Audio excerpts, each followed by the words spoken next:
شروعات جو کی جا رہی ہے اس رکوع کی وہ اس بات سے کہ ایسے لوگوں کو ڈرائیے. کس بات سے ڈرائیے؟ یعنی اللہ سے، اللہ کے حساب کتاب سے، اس کی جہنم سے، اس کے عذاب سے. ان لوگوں کو ڈرائیے جو اس بات کا اندیشہ رکھتے ہیں کہ وہ اپنے رب کے پاس ایسی حالت میں جمع کیے جائیں گے کہ اللہ کے سوا نہ کوئی ان کا مددگار ہوگا اور نہ کوئی شفاعت کرنے والا ہوگا، اس امید پر کہ وہ ڈر جائیں. یعنی اللہ نے نبیوں کو جو بھیجا ہے، جو کئی دفعہ آ چکا کہ نبیوں کو اللہ تعالیٰ نے ڈرانے والا اور خوشخبری دینے والا بنا کر بھیجا ہے. اس چیز کے بارے میں ایک قول ہے حضرت عمر رضی اللہ تعالیٰ عنہ کا کہ انسان جو ہے نا، یا مسلمان جو ہے، وہ امید اور خوف کے بیچ میں ہوتا ہے. نہ تو اتنی زیادہ اس کو اللہ کی رحمت سے امید ہوتی ہے کہ وہ عمل ہی چھوڑ بیٹھے اور کہے کہ بس اللہ تو معاف کرنے والا ہے، وہ مجھے معاف کر دے گا، مجھے عمل کرنے کی ضرورت ہی نہیں. تو نہ اتنی امید کرتا ہے کہ عمل چھوڑ دے، اور نہ اتنے خوف میں مبتلا ہوتا ہے کہ اس کی وجہ سے بھی عمل چھوڑ دے، کہ ڈرنا شروع ہو جائے کہ میں تو کر ہی نہیں سکتا اور اتنے میرے گناہ ہیں، اب میرا کیا ہوگا، میری تو بخشش ہی نہیں ہوگی، اور اللہ کی جہنم تو بہت جو ہے نا خوفناک ہے، اور اللہ کا عذاب بڑا شدید ہے. اور اس ڈر کے مارے ہی جو ہے نا وہ سارا وقت جو ہے وہ ڈرتا ہی رہے اور عمل کرنے سے رک جائے. تو نہ اتنا ڈرتا ہے اور نہ اتنی امید رکھتا ہے، دونوں کے بیچ رہتا ہے. اس کے بارے میں حضرت عمر رضی اللہ تعالیٰ عنہ نے فرمایا کہ مجھے، یعنی اگر یہ اعلان ہو جائے کہ ساری دنیا کے لوگ جہنم میں جائیں گے اور ایک آدمی جنت میں جائے گا، تو مجھے اللہ سے ایسی امید ہے، اللہ کی رحمت سے، کہ وہ ایک شخص میں ہوں گا. اور اگر اعلان یہ ہو جائے کہ سارے لوگ جنت میں جا رہے ہیں اور ایک آدمی جہنم میں جائے گا، تو مجھے اللہ سے خوف بھی ایسا ہے کہ میں سمجھوں گا کہ وہ ایک شخص جو جہنم میں جا رہا ہے وہ میں ہوں. یعنی کہ امید بھی پوری حد تک اور جو ہے نا خوف بھی پوری حد تک. لیکن مومن کے بارے میں کیا فرمایا کہ مومن جو ہے نا وہ امید اور خوف کے بیچ میں رہتا ہے. نہ بہت زیادہ امید میں مبتلا ہو جاتا ہے کہ بس اللہ تو معاف کر دے گا تو مجھے کچھ کرنے کی ضرورت ہی نہیں، اور نہ اتنا خوف کھاتا ہے کہ اس کی وجہ سے بھی عمل کرنا چھوڑ دے. ان دونوں انتہاؤں کے درمیان میں رہتا ہے، امید اور خوف کے بیچ میں. تو ایسے لوگوں کے بارے میں اللہ تعالیٰ آپ صلی اللہ علیہ وسلم کو نصیحت کر رہے ہیں کہ آپ ان لوگوں کو ڈرائیں جو کہ ڈرنے والے ہیں، جو کہ ایمان رکھتے ہیں اللہ پر اور آخرت پر. ایسے لوگوں کو اگر آپ ڈرائیں گے تو وہ ڈرانا جو ہے وہ ان کو فائدہ دے گا، اور وہ لوگ جو ہے وہ اپنے رب کی اطاعت میں اور زیادہ بڑھ جائیں گے. اور کہا جا رہا ہے کہ اور ان لوگوں کو اپنے سے دور نہ ہٹائیں جو صبح و شام اپنے پروردگار کی عبادت کرتے ہیں. یہاں پر جو بات ہو رہی ہے وہ اس حوالے سے ہو رہی ہے کہ کچھ شروع کے دور میں جو مسلمان جو ایمان لائے تھے وہ اکثر غریب لوگ تھے، جو کہ کہیں پر ملازم تھے، کسی کے غلام تھے، یا معاشرے کے اندر کمزور سمجھے جاتے تھے، یا مالی اعتبار سے وہ کمزور تھے. تو ایسے لوگ آپ صلی اللہ علیہ وسلم کے آس پاس مستقل موجود ہوا کرتے تھے، اور یہ ایمان لانے والوں میں سے ابتدائی دور کے لوگ تھے. تو اللہ تعالیٰ ان کے بارے میں نصیحت کر رہے ہیں کہ آپ کبھی ان کو اپنے سے دور نہ ہٹائیے گا کہ یہ تو غریب لوگ ہیں، یا یہ تو ان کے تو وسائل نہیں ہیں اور یہ کمزور لوگ ہیں. تو ان کو کبھی بھی غریب اور کمزور سمجھ کر اپنے سے دور مت ہٹائیے گا. اور اللہ تعالیٰ فرماتے ہیں کہ اسی طرح ہم نے بعض لوگوں کو دوسروں کے ذریعے سے آزمائش میں ڈال رکھا ہے. کیسے آزمائش؟ کہ جو کفار تھے وہ کہتے تھے کہ اگر یہ دین سچا ہوتا تو اس کے ماننے والوں کے پاس تو بہت پیسہ ہوتا، یہ سارے غریب کیوں ہیں جب اتنی بڑی ان کا رب جو ہے وہ اتنا طاقت والا ہے اور اتنی اس کی جنتیں اس کے پاس ہیں اور اس کے پاس خزانے ہیں، تو اس نے جو ہے نا ان کو غریب کیوں رہنے دیا، اس لیے جو ہے نا یہ دین سچا نہیں ہے. تو اللہ تعالیٰ کہہ رہے ہیں کہ اس طرح سے ہم ان کی آزمائش کیا کرتے تھے. یعنی اللہ تعالیٰ نے ایسے ہی لوگوں کو پہلے ایمان کی توفیق دی جو غریب لوگ تھے، اور وہ آپ صلی اللہ علیہ وسلم کے قریب ہوا کرتے تھے، ان کے پاس رہا کرتے تھے. تو اس کے نتیجے میں جو کفار تھے وہ کہتے تھے کہ بھئی کوئی امیر تو ہے ہی ان کے ساتھ، تو یہ لوگ صحیح نہیں. اور یہی اعتراض آپ صلی اللہ علیہ وسلم سے پہلے کے انبیاء کے اوپر بھی دوسرے جو قومیں گزر چکی ہیں جن کے اوپر اللہ کا عذاب نازل ہو چکا، ان قوموں نے بھی یہی اعتراض کیا تھا. وہ بھی یہ کہتے تھے کہ بھئی تمہارے ساتھ تو یہ ایسے ہی کچھ کمزور سے اور غریب سے اور کم عمر لوگ ہیں، کوئی سمجھدار لوگ، تجربے والے، علم والے، پیسے والے، عقل والے، جنہوں نے دنیا بڑی کمائی ہو، ایسے لوگ تو ہیں نہیں تمہارے ساتھ. تو اسی بنیاد کے اوپر ہی وہ اندازہ لگایا کرتے تھے کہ یہ جو نبی ہیں یہ سچے نبی نہیں ہیں، اور اس لیے جو ہے نا وہ انکار کر دیا کرتے تھے۔ تو یہ اصل میں اللہ تعالیٰ کی طرف سے آزمائش ہوتی تھی، ان کا امتحان ہوتا تھا، اور اس امتحان میں اکثر وہ لوگ ناکام ہو جایا کرتے تھے۔ تو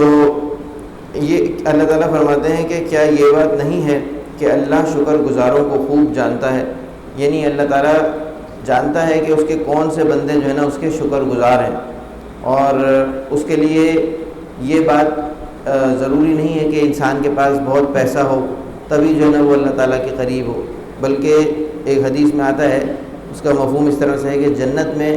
آپ صلی اللہ علیہ وسلم نے فرمایا کہ میں نے غریب لوگوں کی کثرت زیادہ دیکھی، مطلب غریب لوگوں کو میں نے دیکھا، امیر لوگوں کو جنت میں کم دیکھا، کیونکہ امیر جب ہوتا ہے نا انسان تو اکثر وہ اللہ کا ناشکرہ بن جاتا ہے، وہ نافرمانیاں کرنے لگتا ہے، پیسہ آ جاتا ہے تو آدمی جو ہے نا وہ بہت سارے گناہوں میں مبتلا ہو جاتا ہے، وہ اللہ کی عبادت کرنا چھوڑ دیتا ہے، وہ اپنی دنیا کے اس کے اتنے سارے پھر اس کے پاس کام ہوتے ہیں کرنے کے کہ اس کو وقت ہی نہیں ملتا کہ وہ اللہ کی عبادت کے لیے وقت نکالے، تو یہ مال جو ہے نا یہ اس کے حق میں ایک مصیبت بن جاتا ہے، اور اس کا پتہ اس کو چلتا ہے کب کہ جب دنیا کی مہلت ختم ہو جاتی ہے، زندگی ختم ہو جاتی ہے، اور جب سامنے آخرت آ جاتی ہے، قیامت کا منظر سامنے آ جاتا ہے، اس وقت جو ہے وہ اس کو اندازہ ہوتا ہے کہ اس نے اپنا وقت جو تھا وہ بیکار چیزوں کے اندر ضائع کر دیا۔ تو یہ یعنی کہ آزمائش ہے ایک طرح سے اللہ کی طرف سے، اور کہا جا رہا ہے کہ اور وہ لوگ جب آپ کے پاس آئیں جو ہماری آیتوں پر ایمان رکھتے ہیں تو یوں کہہ دیجئے کہ تم پر سلامتی ہو، یعنی وہ لوگ جو غریب لوگ تھے اور جو ایمان لائے تھے تو ان کو جو ہے وہ سلام کیا جائے اور ان پر سلامتی بھیجی جائے، یعنی جو ہم سلام کرتے ہیں یہ سلامتی کی دعا ہوتی ہے نا، السلام علیکم، کہ آپ پر اللہ کی سلامتی ہو، تو یہ ان پر سلامتی کی دعا کی جائے، اور ان کو خوشخبری کیا دی جائے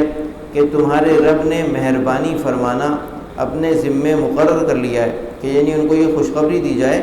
کہ اللہ تعالیٰ نے جو ہے وہ اپنے شکر گزار بندوں پر اپنی رحمت کرنے کا فیصلہ کر رکھا ہے۔ اور اسی طرح حدیث میں آتا ہے کہ جب اللہ تعالیٰ پوری کائنات بنا کر فارغ ہو گئے تو اس کے بعد انہوں نے عرش پر لکھ دیا کہ ان رحمتی تغلب غضبی، کہ میری رحمت میرے غضب پر غالب ہے، تو اللہ تعالیٰ کی رحمت جو ہے وہ اس کے غضب پر غالب ہے، یعنی اللہ تعالیٰ کو اگر غصہ بھی آتا ہے اپنے بندوں پر کسی گناہ کے اوپر یا شرک کے اوپر، سب سے زیادہ تو شرک پہ آتا ہے، تو اللہ تعالیٰ دنیا کے اندر ان کو فوراً سزا نہیں دے دیتے بلکہ ان کو مہلت دیتے ہیں، ان کو کچھ عرصے کے لیے جب تک وہ دنیا میں زندہ ہیں تو ان کو کھانا بھی دیتے ہیں، پینا بھی دیتے ہیں، ساری دنیا کے جو وسائل ہیں وہ دیتے ہیں، بلکہ اکثر جو کافر لوگ ہوتے ہیں ان پہ اللہ تعالیٰ کچھ زیادہ ہی ان کو انعام اور اکرام سے نوازتے ہیں، جیسے کہ ابھی ہم دنیا میں دیکھتے ہیں آج کل بھی جو دنیا کے اندر بہت زیادہ ترقی یافتہ جو قومیں ہیں، یا لوگ مثال دیتے ہیں امریکہ کی اور یورپ کی اور لندن کی یا روس کی یا جتنے بھی بڑے بڑے ممالک ہیں، وہ سب اکثریت ان میں سے جو ہے وہ اللہ کے ماننے والے نہیں ہیں، تو لیکن اللہ نے ان کو دنیا میں بہت کچھ دیا ہے۔ تو ایک اور جگہ پہ قرآن میں یہ ہے کہ ایک سورہ زخرف ہے حامیم میں 26ویں پارے میں، اس میں یہ ہے کہ اگر اللہ تعالیٰ کو یہ اندیشہ نہ ہوتا کہ سارے کے سارے ہی لوگ کافر ہو جائیں گے، تو اگر یہ بات کا خوف اندیشہ نہ ہوتا تو اللہ تعالیٰ کافروں کے گھر جو ہے نا ان کو سونے اور چاندی کے بنا دیتا، اور ان کے گھر جو ہوتے وہ سونے اور چاندی کے ہوتے، لوگ کہتے کہ اچھا بھائی کفر کرنے کا یہ انعام ملتا ہے تو سارے کافر ہو جاتے، اس لیے جو ہے نا اللہ تعالیٰ نے یہ آزمائش نہیں رکھی، ورنہ انسان بہت کمزور ہے، فوراً پھسل جاتا ہے۔ تو یہ دنیا میں اللہ تعالیٰ کافروں کو کیوں نوازتے ہیں زیادہ؟ اس لیے کیونکہ کافروں کے لیے آخرت میں کوئی بدلہ نہیں ہے، آخرت میں ان کی سزا جہنم ہے، آخرت میں ان کو کچھ بھی نہیں ملے گا، اور دنیا کے جو مزے ہیں وہ عارضی ہیں، وہ کچھ دنوں کے ہیں۔ ہماری زندگی کتنی مختصر ہے، اگر کسی کی 100 سال بھی ہو جائے تو جو قیامت کے دن کا جو حساب کتاب کا دن ہے اس کا جو وقت ہے وہ 50,000 سال کے برابر ہے۔ اب اگر کسی کی 100 سال کی زندگی یہاں دنیا میں تھی تو قیامت کے دن جب وہ خالی حساب کتاب کے دن کھڑا ہوگا تو وہ وقت تو ختم ہی نہیں ہو رہا ہوگا، 50,000 سال کا وہ ایک دن ہے، اور اس کے بعد تو ساروں کا حساب ختم، اس کے بعد زندگی پھر ہمیشہ کی ہے، اس کے بعد کبھی زندگی ختم ہی نہیں ہوگی۔ تو اس زندگی کے مقابلے میں اس زندگی کو ترجیح دینا اور اس آخرت کو چھوڑ کر اس دنیا کے مزے حاصل کرنے کی کوشش کرنا بہت ہی بیوقوفی کا سودا ہے، بہت ہی بڑا نقصان کا سودا ہے کہ انسان جو ہے نا وہ ایک بہت ہی بڑی چیز کو چھوڑ کر اتنی چھوٹی سی چیز کو لے کر خوش ہو جائے اور اس کے اوپر جو ہے نا وہ قناعت کر لے کہ بس یہی صحیح ہے، میرے لیے یہی کافی ہے۔ تو اللہ تعالیٰ نے جو ہے نا وہ دنیا کے اندر کافروں کو موقع دیا ہے، اور آخرت میں جو ہے وہ اللہ تعالیٰ کی رحمت صرف مومنین کے لیے ہوگی۔ تو اس کے بعد اللہ تعالیٰ فرما رہے ہیں کہ تمہارے رب نے مہربانی فرمانا اپنے ذمہ میں مقرر کر لیا ہے کہ جو شخص تم میں سے برا کام کر بیٹھے جہالت سے، یعنی کوئی آدمی جو ہے نا وہ انجانے میں کوئی غلطی کر بیٹھے، کوئی اس سے گناہ سرزد ہو جائے، تو اس کے بعد اگر وہ توبہ کر لے اور اپنی اصلاح رکھے، یعنی کہ جو اس نے گناہ کیا تھا اس کو چھوڑ دے اور دوبارہ سے وہ گناہ نہ کرے، تو اللہ کی یہ شان ہے کہ وہ بڑی مغفرت کرنے والا ہے، بڑی رحمت والا ہے۔ یعنی اللہ تعالیٰ جو ہے نا وہ اگر کوئی ان کے بندے گناہ کر لیتے ہیں تو ایسا نہیں ہے کہ اب لازماً اس گناہ کی سزا ان کو ملے گی چاہے وہ توبہ بھی کر لیں، ایسا نہیں۔ تو اللہ تعالیٰ گناہوں کی سزا جو ہے نا وہ فوراً نہیں دیتے، اور ان کو جو ہے وہ گناہوں کی سزا جو ہے نا وہ فوراً اللہ تعالیٰ نہیں دیتے، فوراً نہیں پکڑتے اپنے بندوں کو، بلکہ ان کو اللہ تعالیٰ کیا کرتے ہیں، موقع دیتے ہیں، ان کو توبہ کرنے کا موقع دیتے ہیں۔ بلکہ دوسری جگہ پر ایک یہ بھی آتا ہے کہ اگر کوئی شخص سچے دل سے توبہ کر لے تو اس نے جتنے بھی گناہ کیے ہوتے ہیں وہ سارے کے سارے گناہ اس کے اللہ تعالیٰ نیکیوں میں تبدیل کر دیتے ہیں۔ یعنی کہاں تو اس نے گناہ کے ڈھیر جمع کیے تھے اور نیکیاں کی نہیں تھیں، اور کیا اللہ تعالیٰ کی رحمت ہے کہ جب اس نے سچے دل سے توبہ کی، شرط یہ ہے کہ توبہ سچی ہو، اور یہ نہ ہو کہ دھوکہ دینے کے لیے اللہ کو جو ہے نا وہ توبہ کر لی، یا وہ طریقہ نہ ہو جو ایک جگہ قرآن میں آیا کہ کچھ لوگ ایسے ہیں جو پوری زندگی گناہ کرتے رہتے ہیں اور جب موت کو سامنے دیکھتے ہیں تو اس وقت توبہ کرتے ہیں۔ ایسی توبہ قبول نہیں ہوتی۔ موت کے وقت کی توبہ، یا جس وقت میں آدمی کے اوپر نزع کا عالم طاری ہو جاتا ہے تو اس وقت کی توبہ قبول نہیں ہوتی۔ اس سے پہلے تک مہلت ہے، اس کے پہلے تک وہ جب چاہے، بہت ہی آسان ہے، کوئی مشکل ہی نہیں ہے کہ بس وہ سچے دل سے توبہ کرے اور اس کام سے رک جائے آئندہ کے لیے، تو اللہ تعالیٰ اس کے سارے گناہ معاف کر دیتے ہیں۔ اور اگر وہ اس پہ قائم رہتا ہے اور مرتے دم تک قائم بھی رہتا ہے تو اللہ تعالیٰ اس کے گناہوں کو بھی نیکیوں میں تبدیل کر دیتے ہیں۔ یہ بھی اللہ تعالیٰ کی بہت بڑی رحمت ہے۔ تو اللہ تعالیٰ کی شان یہ ہے کہ وہ بڑی مغفرت کرنے والا ہے، بڑی رحمت والا ہے۔ اسی طرح ہم آیات کو تفصیل سے بیان کرتے ہیں اور تاکہ مجرمین کا طریقہ ظاہر ہو جائے، یعنی جو اللہ کے نہ ماننے والے ہیں، جو کفار ہیں، ان کا طریقہ بالکل ظاہر ہو جائے، ان کا راستہ ظاہر ہو جائے، واضح ہو جائے، اور انسان جو ہے وہ اپنی مرضی سے اختیار کر سکے کہ کون سا راستہ صحیح ہے اور کون سا راستہ غلط۔ اللہ تعالیٰ نے کھول کھول کے بتا دیا۔ کوئی قیامت کے دن یہ نہیں کہہ سکتا کہ یا اللہ مجھے تو پتہ ہی نہیں تھا، مجھے تو پتہ ہی نہیں تھا جنت کیا ہوتی ہے، دوزخ کیا ہوتی ہے، آپ کا راستہ کون سا ہے اور کفر کا راستہ کون سا ہے، میرے تو علم میں ہی نہیں تھا۔ تو اللہ تعالیٰ نے جو ہے نا یہ پورا جو علم ہے نا اس کو محدود نہیں رکھا، اس کو چھپا کے نہیں رکھا، انبیاء کو بھیجا، مستقل بھیجے انبیاء، یہاں تک کہ آخری امت آ چکی اور آخری نبی آ چکے، یہاں پر آ کر وحی کا سلسلہ بھی ختم ہو گیا، رسالت کا بھی ختم ہو گیا، اب اس کے بعد آخری امت کے بعد قیامت برپا ہونی ہے، یہ ہمارا ایمان ہے۔ تو اللہ تعالیٰ نے جو ہے نا یہ حجت تمام کر دی، اور قرآن پاک کو آپ صلی اللہ علیہ وسلم کے بعد بھی جو ہے وہ قیامت تک کے لیے محفوظ کر دیا کہ نہ اس میں کوئی تبدیلی ہو سکتی ہے، نہ کوئی زبر زیر پیش بھی آگے پیچھے ہو سکتا ہے۔ قیامت تک قرآن ایسا کا ایسے ہی رہے گا جیسا آج سے 1400 سال پہلے نازل ہوا تھا آپ صلی اللہ علیہ وسلم کے اوپر، ویسے ہی قرآن ابھی ہمارے سامنے موجود ہے۔ یہ اللہ کا کتنا بڑا معجزہ ہے۔ کتنی کتابیں ہیں جو گم ہو جاتی ہیں، لوگ لکھتے ہیں بڑی بڑی زبردست کتابیں، مگر وہ 100 سال کے بعد آپ کو نہیں ملیں گی۔ آپ ابھی ڈھونڈنے جائیں گے تو آپ کو جو کسی نے محفوظ کر کے رکھی ہوئی ہوگی وہ کتابیں تو کچھ مل جائیں گی، اور ان کی بھی حالت بڑی خراب ہوگی، اور ان کا بھی ایک نسخہ کہیں رکھا ہوا ہوگا، کہیں 2 نسخے موجود ہوں گے جو آج سے 100 سال 200 سال 300 سال پرانی بھی کوئی کتاب ہوگی، تو وہ بڑی مشکل سے آپ کو کہیں پہ نظر آئے گی۔